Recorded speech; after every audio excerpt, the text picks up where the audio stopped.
Assalamualaikum warahmatullahi wabarakatuh. Selamat pagi teman-teman, salam dan bahagia. Pada kesempatan kali ini kami dari kelompok 13 mendapat kesempatan untuk mendiskusikan bersama dan belajar bersama dengan teman-teman terkait materi pengelolaan sistem global, sistem informasi manajemen. Baik, izinkan saya memperkenalkan diri saya. Nama saya Abdurrahman, NIM 2019 008333. Untuk menyingkatnya waktu, langsung saja ke materi tentang pengelolaan sistem global. Di dalam materi pengelolaan sistem global ada yang namanya sistem informasi nasional. Apa sih sistem informasi nasional? Jadi, sistem informasi nasional adalah sistem atau basis komputer yang fungsinya untuk menyelaraskan atau sebagai penyelarasan kegiatan perusahaan induk dan cabang seperti itu, di mana perusahaan cabang dari perusahaan tersebut itu memiliki letak geografis yang tersebar di berbagai penjuru dunia, dan setiap kantor cabang itu terkait memiliki tujuan dan kebijakan dan tata cara tersendiri seperti itu teman-teman. Kemudian arsitektur sistem informasi nasional. Arsitektur sistem informasi ini terdiri dari sistem informasi dasar yang dibutuhkan oleh organisasi untuk mengkoordinir perdagangan di seluruh dunia dan kegiatan lainnya seperti itu teman-teman. Jadi strategi ini adalah strategi yang paling dasar yang harus diikuti saat membangun sistem internasional, adalah memahami lingkungan global tempat perusahaan beroperasi seperti itu teman-teman. Yang artinya sebuah perusahaan harus memahami keseluruhan, bukan hanya kekuatan pasar, tapi juga pembalap bisnis yang mendorong industri menuju persaingan global seperti itu teman-teman. Kemudian pengelolaan sistem informasi internasional. Dalam pengelolaan sistem informasi nasional ini ada yang namanya pemilihan strategi atau memilih strategi. Memilih strategi ini ada beberapa tahap yang harus kita lalui sebagai pendiri perusahaan atau badan yang mengelola perusahaan tersebut seperti itu. 4 strategi global utama yang membentuk dasar untuk struktur organisasi perusahaan global ini adalah eksportir domestik, multinasional, waralaba, dan transnasional. Baik, langsung saja ke tahap yang pertama, yaitu strategi eksportir dalam negeri. Strategi ini ditandai dengan sentralisasi berat kegiatan perusahaan di dalam negeri asal. Awal perusahaan internasional yang semua bermula dengan cara ini dan beberapa pindah ke bentuk lain. Produksi, keuangan, dan akuntansi, penjualan atau pemasaran, sumber daya manusia, dan manajemen strategis mengatur untuk mengoptimalkan sumber daya di dalam negeri seperti itu. Jadi strategi eksportir dalam negeri ini menurut saya itu lebih ke strategi pemusatan dan strategi yang lebih fokus seperti itu teman-teman. Kemudian yang selanjutnya ada strategi multinasional, yaitu pemusatan manajemen pengendalian dan keuangan di luar negara asal, sementara melakukan desentralisasi dalam operasi produksi, penjualan, dan pemasaran kepada unit-unit di negara lain. Jadi ini strategi yang kedua juga merupakan pemusatan, tapi bukan pemusatan di dalam negeri, melainkan pemusatan terhadap perusahaan yang ada di luar negeri gitu. Kemudian yang selanjutnya ada pewaralaba. Produk pewaralaba diciptakan, dirancang, dibiayai, dan diproduksi pertama kalinya di negara asal. Kemudian produk-produk tertentu harus disesuaikan dengan personel luar negeri untuk memperluas proses produksi, pemasaran, dan sumber daya manusianya. Jadi pewaralaba ini merupakan produk yang dirancang dan diproduksi pertama kalinya itu memang di sini, tapi kita juga harus memproduksi agar produk yang kita jual ke luar negeri itu sesuai dengan kebutuhan mereka seperti itu teman-teman. Tidak hanya memikirkan kebutuhan di dalam negeri seperti itu. Kemudian yang selanjutnya ada strategi lintas negara, di mana hampir semua aktivitas yang dapat memberikan nilai tambah diatur dari perspektif global tanpa memandang batas-batas nasional. Kemudian yang selanjutnya ada mengatur bisnis. Di sini ada faktor-faktor aplikasi bisnis global yang bisa mengatur bisnis. Contoh 1, pelanggan global. TI global atau teknik informasi global dapat membantu menyediakan layanan cepat dan nyaman kepada orang-orang atau perusahaan yang bepergian kemana saja dengan operasi global. Kemudian produk global, produk sama di seluruh dunia atau dirakit oleh anak perusahaan di seluruh dunia. Teknik global atau TI global dapat membantu mengelola pemasaran dan pengendalian kualitas di seluruh dunia. Kemudian mengelola wilayah manajemen. Di sini di dalam sebuah pengelolaan sistem global itu juga ada yang namanya pengelolaan wilayah manajemen. Apa sih pengelolaan wilayah manajemen? Jadi mengelola wilayah manajemen itu perusahaan internasional yang berusaha tanpa kewarganegaraannya benar-benar dikelola secara global yang mungkin mewakili sebagian besar bisnis internasional di masa depan gitu. Perusahaan transnasional tidak memiliki satu markas besar nasional, namun memiliki banyak kantor pusat regional dan mungkin kantor pusat dunia. Jadi perusahaan transnasional seperti ini itu tidak memiliki kantor pusat atau tidak memiliki markas besar seperti itu teman-teman.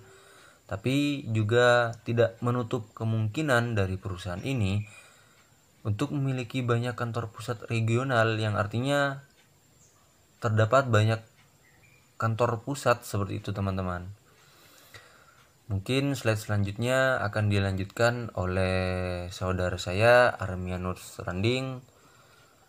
Saya persilahkan.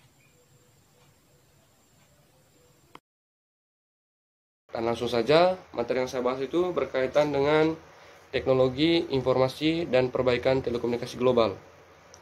Di sini teknologi informasi dan perbaikan telekomunikasi global memberikan perusahaan-perusahaan internasional itu lebih banyak atau lebih secara luasa untuk membentuk strategi global mereka.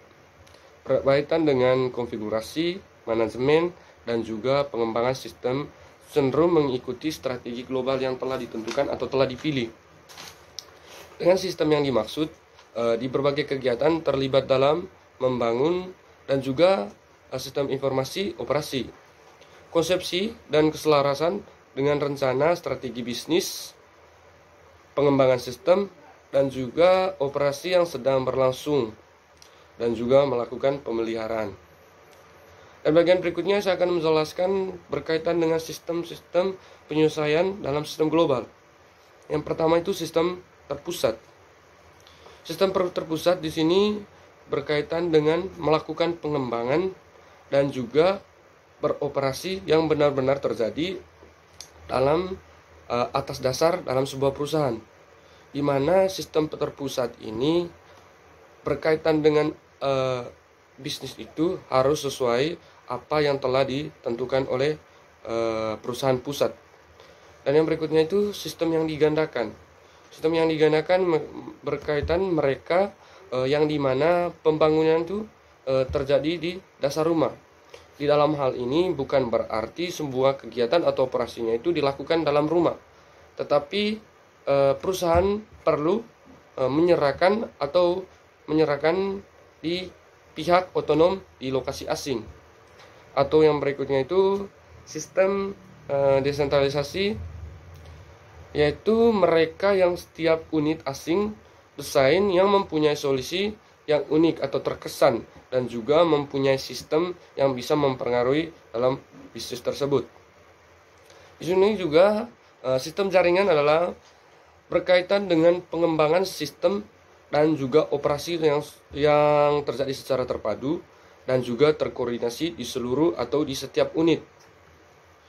Dan yang berikutnya itu reorganisasi bisnis.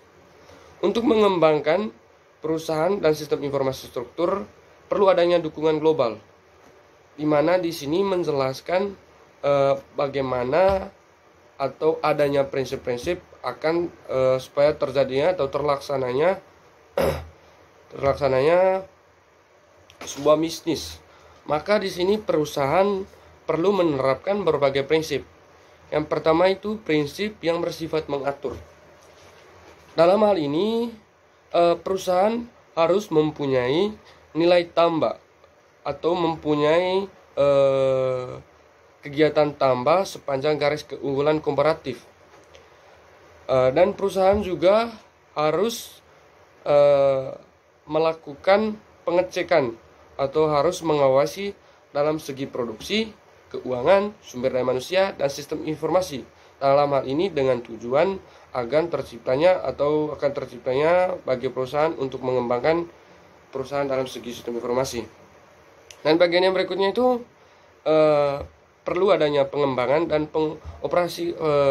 mengoperasikan sistem unit atau setiap unitnya itu di setiap tingkat. Yang pertama itu tingkat activity regional, nasional, dan juga internasional, di mana pihak perusahaan itu harus selalu mengawasi dan juga mengembangkan sistem unit itu, baik dalam segi activity regional, nasional, dan juga internasional. Dan bagian berikutnya itu adanya penetapan di kantor pusat dunia, di mana satu kantor yang bertanggung jawab dan untuk bertugas untuk membangun sistem petugas informasi yang berkaitan dengan kepala global yang ada di tingkat internasional. Dan yang berikutnya saya akan menjelaskan berkaitan dengan tantangan bagi manajemen dalam mengembangkan sistem global. Yang pertama itu tantangan di mana manajemen harus menyepakati kebutuhan penggunaan yang sama. Dalam hal ini manajemen harus atau adanya penetapan daftar pendek, yang dimana dalam daftar pendek tersebut berisi proses bisnis yang inti atau yang diperlukan, dan juga sistem pendukung berkaitan dengan bisnis yang berlangsung, di mana dari daftar pendek dan juga sistemnya itu harus dimulai dari proses perbandingan rasional antara banyak divisi dalam sebuah perusahaan tersebut. Dan juga manajemen harus mengembangkan atau harus bisa meningkatkan dari segi bahasanya, karena yang kita ketahui bahwa perusahaan yang kita ambil itu kan perusahaan yang bersifat internasional dan perlu adanya bahasa penyatu atau bahasa umum untuk bisa atau dengan secara luasa kita bisa memasarkan produk yang akan kita jual. Tentunya dengan adanya atau dengan pengembangan bahasa umum tersebut akan menghasilkan pemahaman tentang elemen-elemen yang umum. Yang berikutnya itu memperkenalkan perubahan dalam proses bisnis, di mana di sini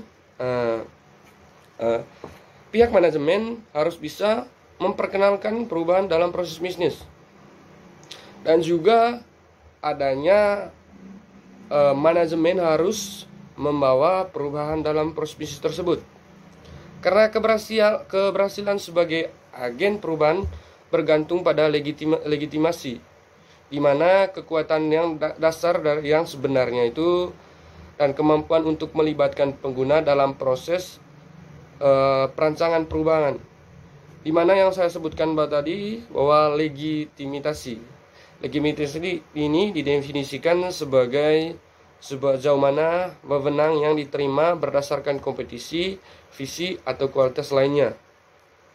Yang berikutnya itu manajemen harus bisa mengorganisasikan pengembangan dari aplikasi, bahwa manajemen harus bisa, yang pertama manajemen harus leluasa dulu bagaimana mengoperasikan ilmu telekomunikasi, Dengan itu dia bisa memahami atau dengan mudah dia bisa mengupload aplikasi yang bisa berguna untuk memantau kegiatan bisnis yang terjadi dalam atau proses bisnisnya. Yang berikutnya itu di mana manajemen harus mengorganisasikan perselisihan perangkat lunak dan mendorong para pengguna lokal untuk mendukung sistem global. Yang pertama itu mengorganisasikan perselisihan perangkat lunak. Yang pertama itu dalam pihak manajemen dalam sebuah perusahaan itu dia harus bisa membuat prosedur yang bertujuan untuk memastikan bahwa semua unit operasi beralih perangkat yang baru, di mana agar tidak ada di setiap orang itu mengetahui bahwa adanya perangkat yang baru. Maka oleh karena itu manajemen perlu atau bisa menciptakan atau membuat prosedur untuk memastikan bahwa semua unit operasi beralih ke perangkat yang baru atau yang telah diperbarui pada saat yang bersamaan, sehingga perangkat lunak setiap orang akan saling berkaitan. Yang berikutnya itu mendorong para pengguna lokal untuk mendukung sistem global, di mana manajemen itu bisa mendorong atau bisa mempengaruhi pengguna lokal untuk bisa memahami atau adanya dukungan dari manajemen bagaimana kegunaan dari sistem global. Taktik ini bertujuan untuk menghadapi unit-unit lokal yang melawan terhadap sebuah perusahaan lintas negara yang disebut sebagai kooptasi. Dan bagian berikutnya itu, tantangan berikutnya itu kurangnya dukungan dari anak perusahaan. Karena kita ketahui bahwa beberapa manajemen anak perusahaan juga sering merasa bahwa atau dengan percaya dirinya bisa mengoperasikan perusahaannya tanpa sepengetahuan dari perusahaan induk, di mana anak perusahaan ini bisa tetap beroperasi. Jadi mereka memikirkan bahwa mereka bisa beroperasi tanpa adanya bantuan serta arahan dari pusat. Mereka menganggap bahwa perusahaan itu mampu atau tetap mampu berdiri sendiri tanpa intervensi atau tekanan atau juga pengaruhan dari pusat. Hal ini merupakan sebuah problem atau merupakan sebuah masalah, karena hal ini bisa menyebabkan anak perusahaan itu berjalan tidak sesuai dengan standarisasi yang telah ditetapkan manajemen pusat dan juga bisa memicu konflik. Yang berikutnya itu kendala budaya. Tantangan dari manajemennya itu kendala budaya, di mana kita akan menjelaskan berkaitan dengan perusahaan multinasional. Dalam menawarkan produk atau juga jasanya, bisa di sini terjadi benturan atau bentrokan budaya dalam daerah operasionalnya. Misalkan saya akan mengambilkan contoh bahwa yang kita ketahui produk dari luar itu dapat mempengaruhi baik dari segi agama maupun budaya, dapat mempengaruhi. Maka dari itu mungkin dari pihak budaya tersebut bertentangan dengan apa yang ditawarkan oleh perusahaan asing. Untuk itu bagaimana manajemen dari perusahaan asing tersebut bisa memberikan arahan atau bisa menciptakan dampak yang baik terhadap perusahaan lokal. Dan kendala-kendala tersebut apabila tidak dapat diatasi oleh para perusahaan, maka akan berpengaruh terhadap pemasaran dari produknya yang hanya dapat dilakukan dalam wilayah tertentu, sehingga tidak dapat memasarkan produk secara luas. Di mana di sini dijelaskan bahwa kendala dalam segi budaya ini dapat berpengaruh kepada segi pemasarannya. Pihak pemasar ini tidak bisa leluasa untuk memasarkan produknya. karena kurangnya interaksi serta bekerja sama dengan perusahaan lokal di wilayah tersebut, sehingga akan mengancam keberlangsungan dari perusahaan tersebut yang bisa mengurangi fungsi dari perusahaan atau organisasi itu sendiri. Yang berikutnya itu kendala politik. Kendala dari perusahaan global ini bagi pihak manajemennya itu segi salah satunya itu kendala politik. Biasanya itu kendala ini bertentangan dengan kebijakan-kebijakan atau peraturan yang ada dalam negara, bahwa pihak dari luar tidak boleh secara luasa untuk mempromosi barang atau memasarkan barang ke suatu negara, karena dalam hal ini tentu dalam negara tersebut dengan secara tegas untuk melakukan penghambatan terhadap pembelian atau melakukan impor berkaitan dengan perangkat keras, dikarenakan pemerintah berusaha untuk melindungi perusahaan lokal dari investasi asing yang akan mengancam keberlangsungan dari perusahaan lokal. Dari perusahaan lokal tersebut untuk berkembang sehingga hanya barang banyak produksi dalam negeri saja yang boleh digunakan. Mungkin itu saja berkaitan dengan materi yang saya jelaskan. Isu manajemen dalam mengembangkan sistem internasional, yaitu ketika perusahaan menentukan suatu model bisnis global dan strategi sistem, mereka harus memilih perangkat keras, perangkat lunak, dan standar jaringan seiring dengan aplikasi sistem yang utama untuk mendukung proses bisnis global. Tantangan yang utama adalah menemukan cara untuk menstandarkan platform komputasi global ketika terdapat banyak sekali variasi dari unit operasi yang satu ke unit operasi lain, dan dari satu negara ke negara lain. Kemudian yang pertama ada platform komputasi dan integrasi sistem. Di sini yang dimaksud dengan integrasi sistem, perkembangan arsitektur sistem informasi lintas negara yang didasarkan pada konsep sistem inti yang menimbulkan pertanyaan mengenai bagaimana sistem inti yang baru akan cocok dengan sejumlah aplikasi yang ada yang telah dikembangkan di seluruh dunia oleh divisi-divisi yang berbeda, orang-orang yang berbeda, dan jenis-jenis perangkat keras komputasi yang berbeda, dengan tujuannya adalah mengembangkan sistem global terdistribusi dan terintegrasi untuk mendukung proses bisnis digital yang melintasi batas-batas antar negara. Kemudian yang kedua ada konektivitas. Di sini yang dimaksud dengan konektivitas adalah kemampuan untuk menghubungkan sistem dan orang-orang dari perusahaan global ke dalam sebuah jaringan yang terintegrasi sama halnya dengan sistem telepon, tetapi dengan kemampuan transmisi suara, data, dan gambar. Dalam masalah-masalah jaringan internasional yaitu kualitas layanan, keamanan, biaya, dan tarif, penundaan dalam pemasangan kualitas layanan internasional yang lemah batas-batasannya, peraturan, dan kapasitas jaringan. Selanjutnya yang ketiga, penempatan perangkat lunak, yaitu yang dimaksud dengan penempatan perangkat lunak. Jika perangkat lunak yang baru akan diciptakan, tantangannya adalah membangun perangkat lunak yang dapat secara realistik digunakan dan banyak unit-unit bisnis dari negara-negara yang berbeda, yang ditetapkan bahwa unit-unit bisnis terbiasa dengan proses bisnis mereka yang unik dan definisi dari data. Kemudian, isu global adalah setiap peristiwa atau wacana yang mampu menyita perhatian masyarakat global. Bagaimana masyarakat merespon isu tersebut salah satunya ditentukan oleh kuatnya pengaruh yang ditimbulkan dari isu tersebut.